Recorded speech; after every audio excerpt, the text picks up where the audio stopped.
Hello, dear friends. Good morning, good afternoon, good evening. We have come with another information that is very crucial and very, very important to us. It's coming from our Prime Minister, of course, you should know. And that is telling us how the Biafra agitation and achievements is spreading out like wildfire across Europe, across America, and every other place. See, it has taken another shape. Yesterday, I remember I shared a video or a news concerning what Tampolo said. He has already seen the handwriting on the wall, and he has seen that it's actually wayo that these people are doing using our oil. So he said this Biafra freedom must be total. Hey, yes, he said we must gain this freedom, and it is this year. I know that rang bell in Nigeria government. By now they will be, trying to ask him, "Are you the one that said this, or who said this?" I know they will be very, very uncomfortable with that. With this, I will hand you over to our Prime Minister for more updates. Okay, let's go. I'm very, very happy that the message of the liberation of Biafra is spreading across Europe and, of course, across the world. In Europe, from Austria to Belgium, from Belgium to Denmark, from Denmark to Finland, to France, to Germany, Greece, Ireland, Italy, Iceland, Israel, Malta, Netherlands, Norway, Portugal, Russia, Sweden, Spain, Turkey, and the United Kingdom, and of course, many more on the way. We are spreading like wildfire. My fellow Biafrans, it is no longer a news that the Biafra that we have all craved for many years is happening not just in our lifetime, but you are part and parcel of the liberation of Biafra, and you are part of the history. You are not going to be told the story. You are not going to be hearing the story from somewhere. It's just that you are part and parcel of this history I'm making today. And so if you find yourself in this particular midst of these history makers, you must be very, very proud. You should be proud and clap for yourself, because when every other person were very skeptical, always suspicious of Simon Ekpa, always finding fault on other people except themselves, you stood up, picked up the courage, and trusted me. And this is where we are today. So you don't know what you have done to yourself, but in the next 10 years, you will know that the decision you've made in 2021 or 22, or whenever you join, or 23, was actually the right decision that is shaping the history and the future of Biafra. When we started, Mazi Nnamdi Kanu was kidnapped and extraordinary rendition to Nigeria from Kenya. I told Biafrans that Nigeria has made the worst mistake in the history of Nigeria. And then, nobody knew what was actually coming. We started to pick the broken particles, one after the other. We picked the particles they broke after the kidnap from Kenya. We were bringing them together to form what you see today happening. How many of you have watched most of these sci-fi movies, where the movie of Schwarzenegger or so, where the iron machine will be melting, and when you shoot at the machine, the policeman, the man will scatter, the gun will scatter the man, and then you need to come together, after melting, and then come back to life. That was actually what had happened in the Biafra struggle. When Mazi Nnamdi Kanu was kidnapped, the Nigerian government was bragging, and they were making press release, press conference, how Biafra has been crushed. I was watching and observing. And of course, because the people that we are dealing with, both in Nigeria and those that were in Nigeria, many of them were demons.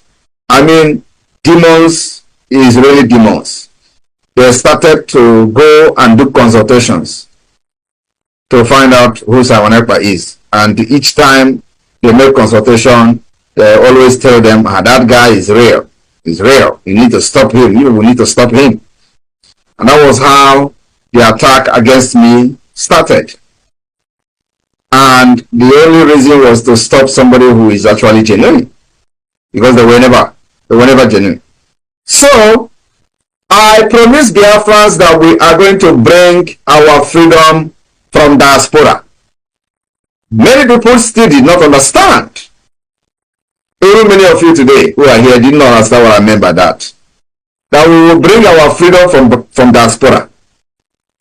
Because if you do not know where the rain starts to beat you, or how did they say it, you will never, know how rain is going to stop or where it is going to end. So what we did was to, first of all, study the situation of Nigeria, study how we can deal with these monsters and demons in the name of entity called Nigeria. And after solving the mathematics, we got the answer. We also know how to solve the mathematics. It's very, very easy. We went to work. We begin to gather all these particles together, which is some of you that are here today, you form major part of the particles. So Nigeria thought that the way it was designed, that they have made everybody poor, that nobody can ever rise again to challenge the entity terrorist state called Nigeria. And the least expected place was Biafra. The least expected region that could ever rise up to fight Nigeria is Biafra. Nobody believed today, then, that Biafra will pick up arms to defend themselves. They never believed. In fact, nobody ever believed that the situation, Nigeria thought they have actually conquered everything that, when you talk as a Biafran, they tell you about your business. They tell you about your properties. They tell you how are you going to eat. So Nigeria government has actually destroyed the future of an average Biafran. Not only an average Biafran, they have destroyed the future of those who even believe in Nigeria. What did we do? We noticed that that is the only weapon they have against us. And we went to work. We start reshaping the mind of our people. And what do they call it? They say brainwash. How will you not be happy if somebody brainwash you to be strong? How will you not be happy when somebody brainwash you to stand against your person? Everybody will be very happy with that kind of brainwashing. But the elite, those enablers, are never happy with the way that every Biafran has actually waken up. The same people who during the COVID-19, they gathered all the palliative and locked it up. Another region was enjoying palliative from the government, but none, not even one bag of rice were shared to the Biafra people. In fact, the minister, a woman that was in charge of the palliative then, even openly in public, said that the Biafra people will never receive any palliative. It is on record and the videos are there. That there are people who are living abroad, and so they receive money from their relatives. But not everybody in Biafra land have relatives abroad. But that was the conclusion of a Nigerian state over a people that they have refused to let go. So, after all this, everybody will relax. Nigeria succeeded in making sure that something happened today is just 1 week. Everybody will forget about it. And they wanted to do it to Mazen Amdekano. After they kidnapped him, they wanted to make sure that, nobody talked about him. So after I studied this thing, I said, what we are going to do is to make sure that the kidnap of Mazen Amdekano will make sure that those who kidnap him will never, ever leave to tell the story. We started by making sure that those who were bragging about the kidnap of Mazi Nnamdi Kanu and how the Biafra movement have ended will be put to shame. We said that the kidnap is going to be very expensive. We started from there. Today, it is very, very expensive. Today, the kidnap of Mazi Nnamdi Kanu has become the most expensive commodity, the most expensive movement, the most expensive project that Nigeria has ever embarked on. It has cost everything that Nigeria never expected. I didn't going to end there. I also promised Nigeria that the kidnap of Mazi Nnamdi Kanu will facilitate the Biafra to emerge as a nation. They thought it was a joke.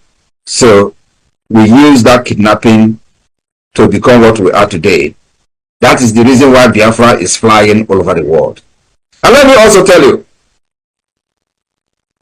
I am aware that they have actually concluded to grant Mazi Nnamdi Kanu bail this month. We welcome that. Go and mark my word. We welcome that. I just want to put it on notice to every Biafra. We have two goals. One is to release Mazi Nnamdi Kanu by the activities of the Biafra government. Two is the Biafra freedom and the Biafra independence. That is the main goal. It was the reason Mazi Nnamdi Kanu was kidnapped, and so after they have released him this month, we will go to the next stage. We are not going to talk yet until this bail is granted. I am also aware that I have even planned that the people that are going to come as a shortee after the bail has been granted this month will all be Northerners. I know that maybe after this now they're going to change it, but I don't want to talk much, so that not to, influence anything. But we are very, very much aware of what has been agreed on, and we are going to be waiting very patiently for that. So Biafra must be on standby.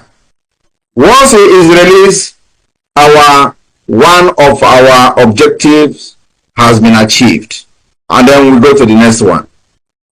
And I believe you know what it means.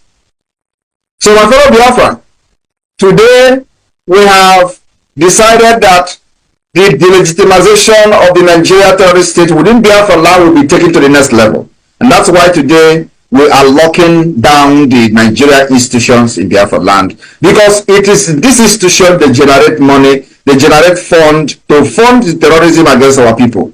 So we are fighting the source of the income of Nigeria. Not only that, if we are now an independent state, we are going to place sanctions on Nigeria. We will impose economic sanction. And because we are not yet an independent state, we have to now figure out how to navigate this particular complex situation. Now we have navigated it, we have figured out how to impose the sanctions on Nigeria within Biafra land. And that sanction is the lockdown of every Nigeria institution for 30 days. Today is the 5th day. After these 30 days, and maybe they still did not release Mazi Nnamdi Kanu on this particular September hearing, we will extend the lockdown of the Nigeria institution for 60 days. After 60 days, we will extend it to 90 days. I am telling you the fact. And this is going to continue until we will make sure that no office of Nigeria will be very, very opening in Biafra land. They will stay and they will be scared of staying in Biafra territory. That's our target, because you can never allow a terrorist state to breathe. No, we do not want to let them breathe even 1 minute, because 1 minute of breathing will bring arms to kill our people.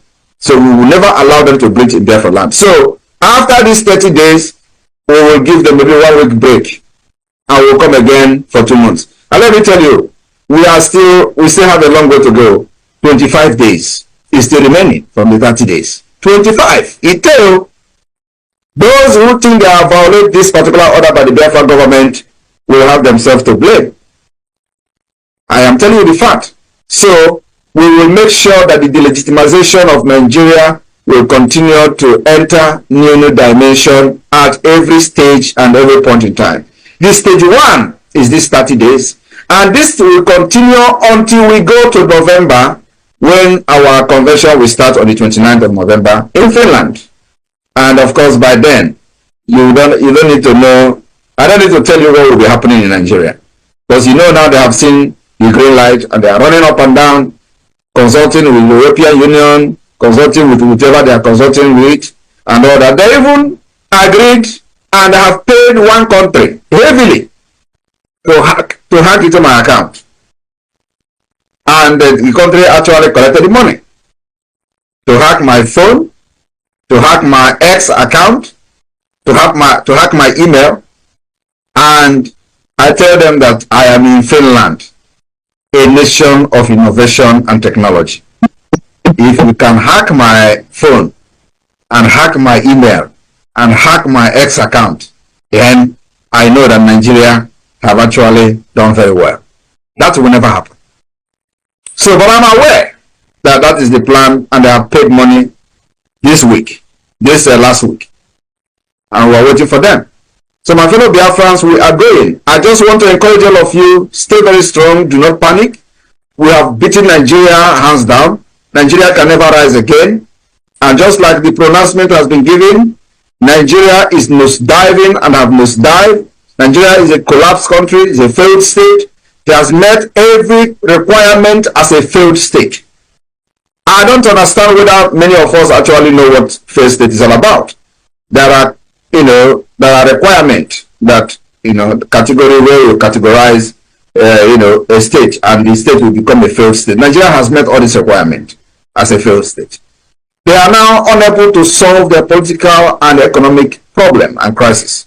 And the Biafra government is providing a solution to that. I am very, very happy that many of you that are here today are not just participants in what we are doing, that many of you are deep-rooted and have come to see and hear first-hand information about what the Biafra government is doing and what we are intending to do and how we are doing it. So you can also tell others. I'm happy that the United Kingdom, for example, had a workshop the other day where they were teaching about the IOU, where they were teaching about the ID card and all that. That means that you are not just a follow. You are also, into the government and knows what is going on. And that's exactly the way it should be. Those who are not yet conversant with what we are doing, you teach them, you tell them, you explain to them. When they have the question, you explain and answer their questions. So it is a government of the people, by the people, and for the people. We will protect every Biafran anywhere in the world, irrespective of whether you have tied my name as a baby and was dragging it in the street of Italy and other part of Europe. It doesn't matter, because I know those things doesn't touch me. You are just being ignorant of who is Simon Ekpa, and then you were misbehaving. So many people who were doing incantation with my name and all that, we even gave them followers in their platforms when they when they blocked all their platform. We created and asked people to go and follow them. Therefore, went and follow them. So if they have succeeded in silencing Simon Ekpa today, where would they be? What is going to be their? Now they will just realize now, we did not know, we would have just allowed that guy. But the point is that, I came to this struggle prepared. I came to this struggle. When I mean prepared, I came prepared. And it's just that many people don't know. If you think you can bring Simon Ekpa down, you waste your time. You just disgrace yourself, and Simon Ekpa will continue to stand very strong. When I joined this struggle, I did not join to romance Nigeria. I did not join this struggle to start looking at faces. I joined this struggle with Iwe and Onuma. I am telling you the fact, and I've said this several times. Many people don't understand what is Iwe and Onuma. One Onuma is the highest degree of anger. That's why I joined this struggle with. And I did not come to romance Nigeria. I come that Nigeria will end. I come that there will end the Usman Danfodio legacy. That legacy that every time they will be talking about Usman Danfodio, you will think that Usman Danfodio, manufactured an aeroplane. You will think that Usman Danfodio manufactured a car. Or he invented one inhaler machine or something like that. No! Usman Danfodio have a legacy for killing northern Nigeria, for killing Hausas, conquering them. and turn them into what you see today outside Fulani. That is the legacy that Usman Dafodo brought to northern Nigeria. And today, they have Usman Dafodo University. They are using him as, that is what they continue that particular legacy. That is the reason why the Fulanis are killing innocent Christians in the northern Nigeria and the middle belt. It is to continue the Usman Dafodo legacy. And I am here to end it. I will end it. The end of Usman Dafodo legacy will start from this year. Because he said, what I am telling you, go and mark it. It will start from December 2nd. Once we exit Nigeria, that legacy is gone. Completely gone. Because they will not have any other place to conquer. Is it us that they are going to cross our border to come and start saying we want to conquer Biafra? We did not conquer us when we were in Nigeria. So that will be possible. Another thing is that Biafrans have seen that we have a map. That map has not been disputed by anybody. That is to show you how far we have gone. I am still waiting for the intellectuals, as our leader used to call them, to come and debate or dispute the map of Biafra. And we have administrators, every person have voted in all these 40 states. It is not, nobody is disputing it. And that should be, and I know that is what is actually worrying these people. Because how did this guy come up with map? I did not come up with any map. The people themselves were the one who have, presented their map to Biafra government, and we did not impose any map on anybody. That is the good thing about consultation, and of course, using a true democratic process to liberate the people. That's what we have done. And that is exactly what the multidimensional approach means. Exploring every approach, every possibilities from every context, from every from every solution that you can think of. And that's why we are using this multidimensional approach, the political approach, diplomatic approach, and the armed struggle approach. When they hear armed struggle, you want to carry arm against Nigeria, where are they today? When we started, all of you, when we started, where do you have the arms? Where is the money? What is happening today? And we are just starting. That's why I told them, you can never defeat this army of Biafra. Never. Not in this generation. Not in generation to come. Not what Ojukwu and the Biafra army did in the 67 we were doing. We have learned our lesson. We dictate how we are going to fight you, and we are fighting you the way we want. And there is nothing you can do to change the tactics of this fight. That is one thing I trust about the Biafra Defense Forces. Well grounded in what we are doing. When instruction is given, they know exactly what to do. So you can never defeat us this time around. We will fight you until, even if it is one person that is remaining, not from the Biafra side, though, because we can never remain. It can never go bad that we are going to fight until we remain one. Never. But you see, Nigeria terrorist forces, we will fight them until they remain one. And that one will be buried alive. Thank you very much. Biafra will come. You either allow us to go in peace, or you are going to remain pieces and Biafra will still go. And you see this thing we are asking now, that you must recognize the Biafra referendum. It is going to end in the round table when the stupid and foolish ones have died in Biafra land. Because many of those soldiers, those terrorists they are sending, they are going to die, all of them in Biafra land. You cannot just come to kill us and we'll watch you and fold our arms to watch you kill our women and children. It's not possible. So you will die in Biafra, and your spirit will never be alive to witness the round table discussion of how they are going to accept the referendum of Biafra and how Biafra will come. Because it is going to come and it is going to happen. Everything happening today will end up in a round table. And we have prepared for that. I am telling you. We have given an offer, very reasonable offer, engage Finland to come as a mediator. That offer is on the table. We have also offered them even flight ticket and hotel to come and be an observer for the Biafra's convention in Finland. Since they say that Salman Ekpa is unreachable, it's an opportunity for them to come. That offer has been given. It shows that somebody is reasonable. And the only people that are reasonable is the Biafra government, not the Nigeria. Because they feel that they are untouched. They feel that they cannot talk to anybody. They feel that they can use gun and bullet to suppress us like they do to every other thing that try to rise in Nigeria. And I'm telling them today that with the gun and the barrels of the gun, you can never defeat us. The more you bring gun, the more stubborn and the more strong we become. I am telling you the fact. So you can never defeat us. But you see, after the foolish people have died, the remaining one will still come to the table and we are going to discuss the partition of Nigeria and Biafra. Thank you very much. May God bless all of you in Europe. All right, thank you very much, our Prime Minister, for your time on this very good channel. God bless everyone. God bless the ministers. God bless our Prime Minister. God bless Mazin Namdekano. God bless every Biafran that have good purpose. And the God of our fathers bless you and keep you. And that is it for today. I have to call it a wrap here. Thank you. Bye-bye.